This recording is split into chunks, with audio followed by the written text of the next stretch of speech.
এখানে এই লোকটি লবণ গুঁড়ো করতে থাকলে তখনই লবণের মধ্যে হীরা দেখে অবাক হয়ে যায়। আরে চল এখান থেকে 5 মণ লবণ নিয়ে নেই। আরে দেখতো এই লোকটির হাতে এটা কি? আরে বস, মনে হচ্ছে গোলাপি লবণ থেকেও হীরা পেয়েছে। তখনই লোকটি হীরাটিকে লুকিয়ে ফেলতে লাগে। আরে ভাই, এদিকে কোথায় যাচ্ছেন? এই তো লবণ, দেখুন আপনাদের কতগুলো লাগবে। আর এই গোলা লবণ না, আমাদের আস্ত লবণ লাগবে। আচ্ছা আসুন, স্যাম্পল দেখাচ্ছি। এই দেখুন। আর এইগুলো না, এর থেকেও বড়গুলো লাগবে। এই যে এইগুলো। আরে ভাই, হাত লাগাচ্ছেন কেন? এগুলো তো তৈরি হয়নি। আরে তৈরি না হোক, আমাদের এইগুলোই লাগবে।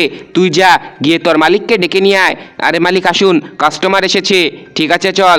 আরে ভাই, আমরা এই সব লবণ কিনে নেব। বলুন এগুলোর মন কত টাকা?